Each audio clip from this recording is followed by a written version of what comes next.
Si queremos a esta hora de la mañana saludar al diputado del Partido Socialista por la región de Atacama, integrante de la Comisión de Educación de la Cámara, Juan Santana. Diputado, muy buenos días, gracias por poder conversar esta mañana.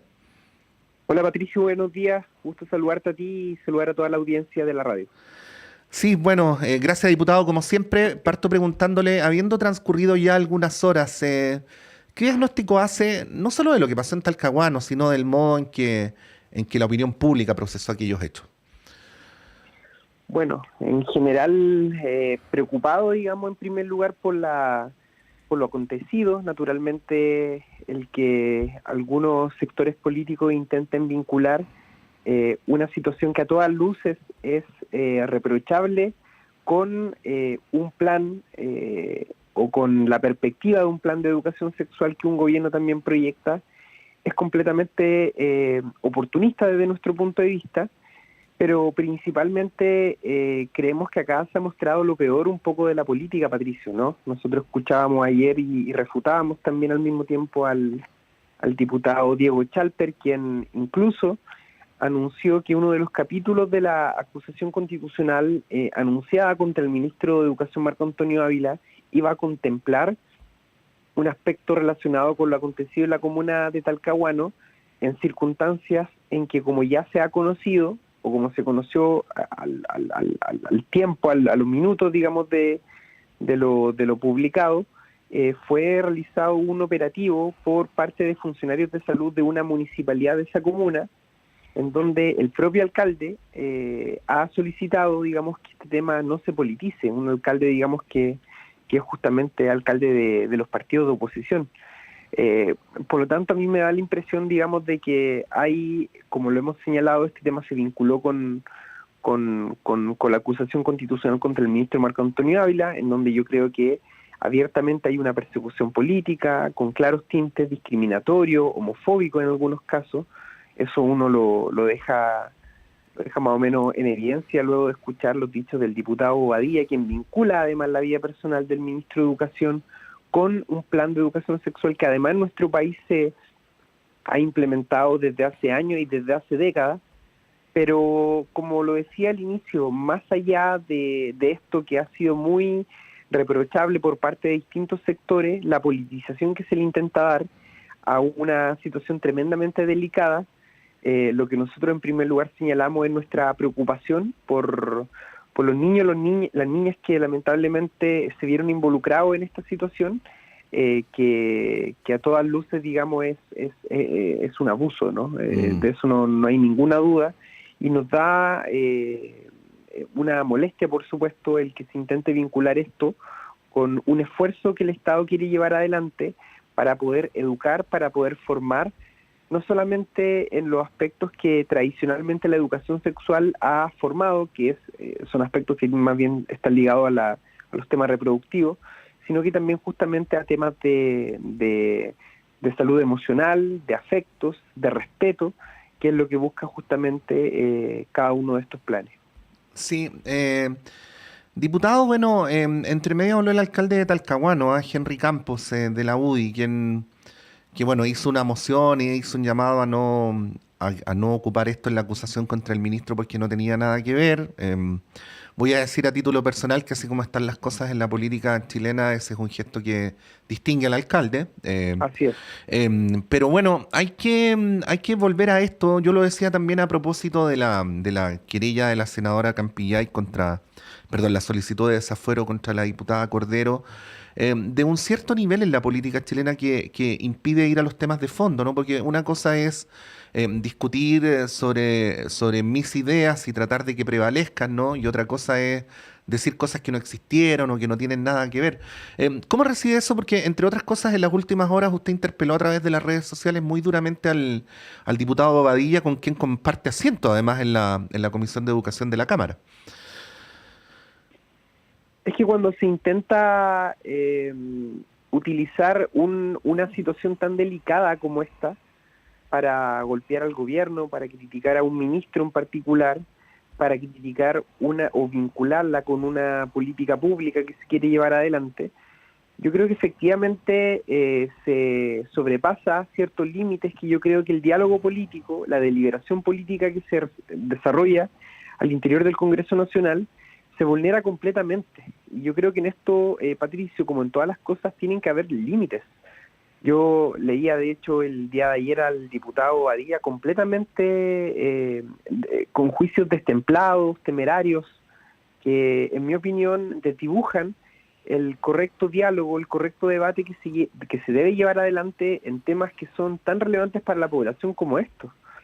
Piensa tú que el plan de educación sexual del cual se intentó hacer una crítica contra el ministro Ávila existe del año 2017, y nosotros conversando también dentro de la comisión, los planes de educación sexual en nuestro país existen hace décadas, ¿no? De hecho, ya en el gobierno del presidente Frei Montalva en los años 60 existía un plan de educación sexual y familia, así se denominaba, que se impartía al interior de las comunidades educativas.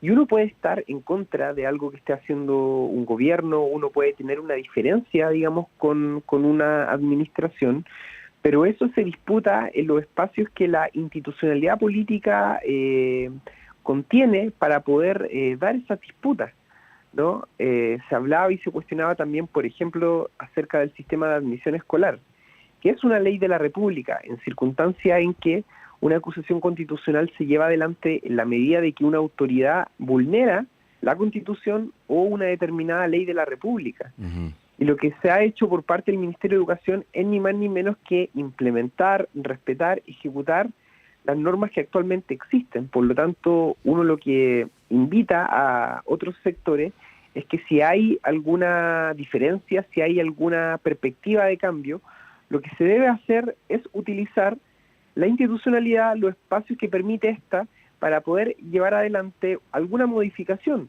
Por ejemplo, el que la oposición presente un proyecto de ley, que de hecho ya fue presentado en la administración anterior para modificar el sistema de admisión escolar, que lamentablemente en ese entonces para la oposición fue rechazado.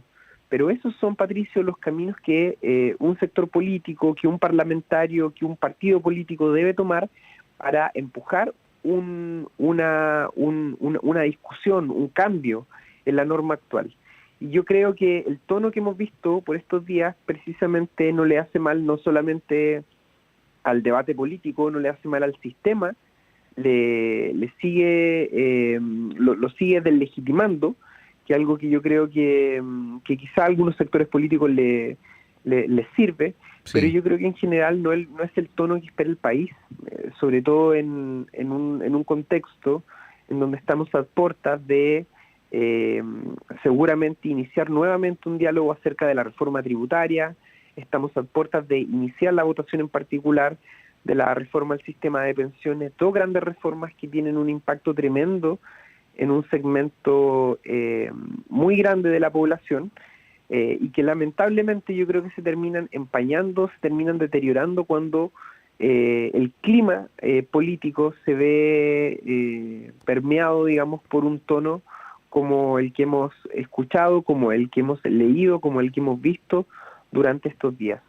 Si estamos conversando esta hora con el diputado Juan Santana.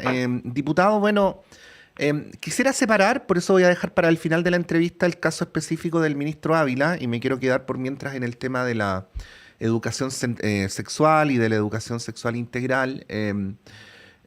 Pareciera ser, uno lo huele también a propósito de la patabola que se hizo con este instructivo que se denunció, digo entre comillas, pues finalmente no había ninguna denuncia que hacer en un matutino hace un par de semanas, ¿no? Que es que, a ver, para transparentar, hay un sector de la sociedad que, bueno, que de hecho lo dicen de esa manera, así que tampoco es necesaria una sobreinterpretación, ¿no? Que preferirían que los colegios no se metan en estas cosas, ¿no? Que el tema de la educación sexual quede para la familia, que sería completamente inadecuado que los establecimientos educacionales se hagan cargo de esto, que son los papás los mejores llamados a educar a los niños, y así sucesivamente, porque, diputado, sea esta polémica o la de 10 años atrás o la de 5 años más adelante, el trasfondo va a ser el mismo, ¿no? ¿Qué decir frente a eso, ¿no? ¿Qué decir frente a esa creencia de que es mejor que sea la familia y no el colegio donde se traten estos temas? Bueno, lo primero es que efectivamente la familia es el espacio, es el círculo en donde eventualmente se recibe la primera formación, no solamente en aspectos de carácter de educación sexual, sino que en general. La familia del círculo es el núcleo en donde los niños, las niñas, los jóvenes y adolescentes concentran un aspecto formativo que es tremendamente relevante. Nosotros eso no lo hemos desconocido.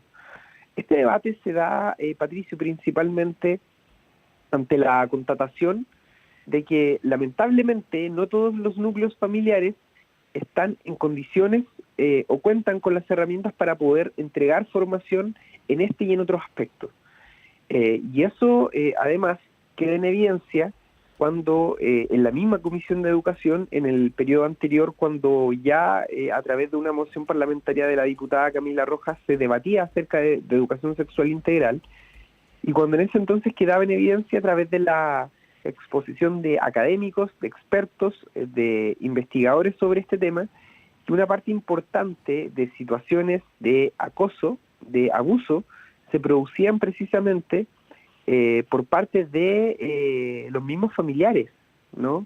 Bueno, tuvimos El aquí, niño, diputado, disculpe que lo interrumpa, hace 2 días tuvimos a Paula Vergara de la Fundación para la Confianza y ella señaló que según los antecedentes que ellos manejan, más del 80% de los casos de eh, violencia sexual en niños, niñas y adolescentes provienen o directamente del ámbito familiar o de un contexto conocido, ¿no? son, la- Sí. son las mismas cifras, Patricio, que a nosotros se Mm, nos dieron mm. en el debate que se llevó adelante en la comisión. Yo vuelvo a hacer la síntesis. Uno esperaría que la familia sea el núcleo central de la formación, de la educación de cada niño, niña y adolescente. En segundo lugar, lamentablemente, muchos casos, o un porcentaje importante, de situaciones de acoso, de abuso que se da en niños, niñas y adolescentes también, provienen de familiares. Y lo tercero que hay que decir, dicho esto, es qué hace el Estado, qué hace el gobierno cuando se producen situaciones como esta. Deja el libre albedrío de una familia que no cuenta con las herramientas, que no está en condiciones o que está vulnerando los derechos de un niño, de una niña, de los jóvenes y adolescentes, deja libre albedrío de esa familia la formación, la educación. No, el rol del Estado ahí, el rol del Ministerio de Educación en circunstancias como esa, es precisamente intervenir. Y por eso se imparte, como lo decía recién, hace años y décadas en Chile la educación sexual, cuestión que hoy día se quiera desdibujar es algo distinto, ¿no? Sería retroceder en un mínimo civilizatorio que el sistema educativo hoy día tiene como una característica, pero además como, Patricio, los desafíos, los fenómenos, las problemáticas cambian, son distintas a las que teníamos años atrás. Bueno, hoy día la actualización de los currículum, los cambios, las modificaciones de estos planes, de estos contenidos curriculares también tienen que cambiar. Y por eso, entre otras cosas, se habla de educación sexual integral. ¿Para qué? Para que la educación sexual no sea solamente abocada a los temas reproductivos, ¿no? No sea solamente un instrumento que se utilice para evitar, por ejemplo, los embarazos en adolescentes, sino que también sea una forma, sea un espacio, sea una oportunidad para que las escuelas, los recintos educacionales puedan abordar otros aspectos, otras dimensiones, como lo que decía recién, las emociones, los afectos, que están directamente relacionados con cómo los niños, las niñas, los jóvenes y adolescentes son capaces de ejercer respeto a sí mismos, de conocer cuáles son los límites que tienen que establecer para sí mismos. Y eso yo creo que es un debate completamente sano, es un debate que tiene que ver con lo que estamos hablando, y es un debate que no puede significar un espacio para retroceder en una dimensión que además ha sido tan relevante para nuestro país. Veíamos lo que ocurrió en Talcahuano, pero también veíamos lo que acontecía en otros lugares. Yo de hecho soy representante, como tú bien lo decías, Patricio, de la región de Atacama, y ya hace 2 días atrás nos llegó una denuncia sobre una situación de abuso entre estudiantes de un establecimiento público de la comuna de Mm. Copiapó. Por lo tanto, esto pareciera ser que son situaciones aisladas, pero mira, en los recintos educacionales este tipo de cosas ocurre, Patricio, lamentablemente ocurre, y Y es ahí en sí. donde uno se tiene que cuestionar cuál es el rol que tiene el sistema educativo ante este tipo de situaciones. Y hay, bueno, hay protocolos para que esto se efectúe, si alguna vez no funciona habrá que atenderlo, pero bueno, me pregunto yo en voz alta y al aire, ¿no? ¿Cómo no va a ser valioso? Como nos contaba una compañera de trabajo que lo dijo al aire también, que a los niños en edad preescolar se les diga, por ejemplo, que hay partes de su cuerpo que nadie puede tocar, ¿no? Así es. ¿Cómo no va a ser valioso y cómo no va a ser esa una manera de protegerlos más que de exponerlos? Bueno, diputado, le quería hacer un par de preguntas bien cortitas y luego le doy tiempo para que se pueda explayar. ¿Tiene fundamento la acusación contra el ministro Ávila? ¿Sí o no?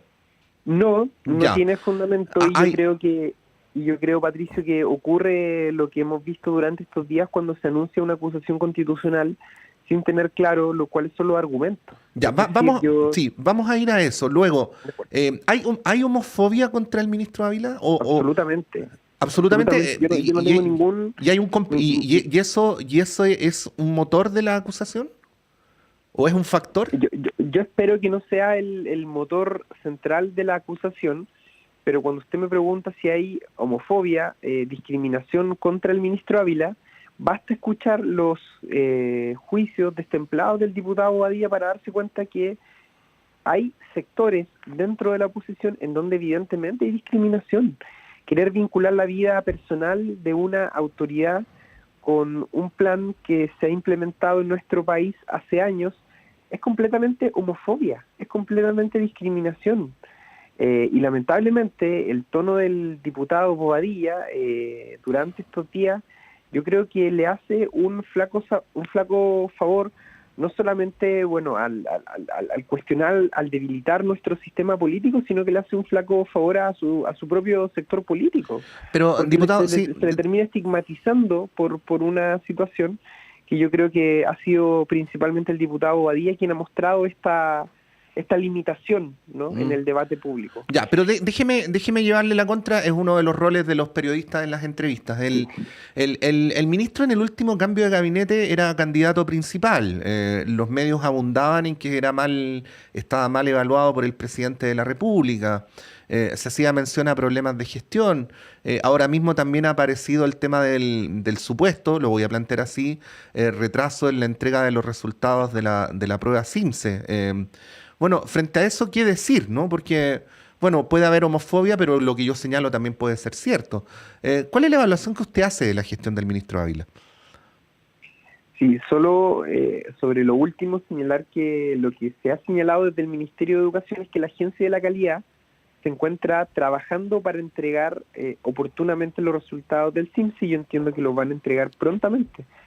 Eh, mire, se habla de, acá se terminan dibujando muchos debates como ocurren en otro aspecto. Se dice que el ministro de Educación está preocupado de estos temas, los temas de la educación sexual, que sí son muy importantes, en desmedro de otras problemáticas que tiene la población. Cuando el ministro de Educación asumió en marzo del año pasado, no existía protocolo alguno, Patricio, no existía una orientación en las comunidades educativas para abordar el hecho de que cientos y miles de estudiantes iban a retomar la presencialidad luego de un periodo extendido de pandemia en donde las comunidades educativas tuvieron que abordar todos y cada uno de estos procesos de forma distinta, particularmente a través de estas nuevas tecnologías. Y naturalmente eso tuvo una consecuencia, ¿no? Vimos el año pasado particularmente muchos problemas de convivencia escolar, muchos problemas de violencia, muchas peleas al interior de los establecimientos educacionales, y eso, entre otras cosas, también respondía a que no existió nunca por parte de la administración anterior orientaciones o protocolos para recibir, para enfrentar la vuelta a la presencialidad. Bueno, el Ministerio de Educación actual tuvo que asumir un escenario en esas circunstancias, un escenario en donde fue una precaria implementación de la ley de la nueva educación pública con los servicios locales de educación durante también la administración anterior, con una mala evaluación de estos y de su implementación. Y yo podría seguir o podría enumerarle una serie de problemáticas más que tienen que ver con otros temas de educación, como por ejemplo los pagos de bono de incentivo al retiro, que tanto en los asistentes de la educación como en los docentes se acarreaban desde el año 2018 en algunos casos, problemas que tenían que ver con mociones que hoy día se están tramitando, como el que los docentes hoy día tengan 2 evaluaciones que no caminan entre sí, que son un gasto no solamente de tiempo, sino que también de recursos para el Estado, porque son un claro ejemplo de duplicidad de evaluaciones en el mundo de los docentes. Es decir, hay una serie de situaciones y de problemáticas con las que el actual ministerio se encontró en marzo del año 2022 y que hoy día se ha estado haciendo cargo. Bueno, y hoy es día hay dos sí, o tres, sí, termino con esto, Patricio, sí. hoy día hay 2 o 3 proyectos del gobierno que se están tramitando tanto en la Cámara como en el Senado. Uno de ellos en la Cámara, el fin de la doble evaluación para el mundo de los profesores, y en el Senado, la ley que viene a mejorar la ley de nueva educación pública, que fue la que permitió crear los servicios locales de educación y con ello llevar adelante un proceso de desmunicipalización en la educación pública. Esos son los proyectos que hoy día el Ministerio de Educación está tramitando. No hay en trámite proyectos de educación sexual, por mucho que para muchos nos parezca también relevante, como otros temas, empujar y discutir estos asuntos. Pero lo que está discutiendo hoy día el Ministerio de Educación son otros temas. Entonces acá muchas veces se intenta instalar una idea, se intenta instalar una perspectiva que no existe, que no es tal, en circunstancias en que el Ministerio ha estado abordando temas que yo creo que hoy día son urgentes para la población, que son urgentes para el mundo de la educación, y por lo tanto yo en general no comparto esta crítica descarnada que muchas veces se hace contra el ministro Ávila. Bueno, y como el rol de los medios de comunicación también es educar, hay que reiterar, porque a veces se nos pierde el debate público, en qué consisten las herramientas institucionales, ¿no? La acusación constitucional es una herramienta que tienen los parlamentarios para establecer si un ministro ha infringido la Constitución. No es para discernir si el ministro lo ha hecho bien o mal en su cargo. Son 2 cosas distintas, digo, a tener en cuenta también a la hora de medir la vara de la pertinencia, ¿no? Diputado Juan Santana, le queremos agradecer por esta entrevista. Que tenga un buen fin de semana. Muchas gracias, Patricio. Un saludo para ti. Agradecerle a ustedes como radio por el espacio y un saludo a todos los auditores que escuchan también el programa a esta hora. Gracias, diputado. Bueno, aquí estamos desde el Departamento de Prensa de Radio Universidad de Chile, a través de la red de radios que piensan, de las distintas frecuencias de Chile TV en nuestro país. Vamos a ir un breve alto y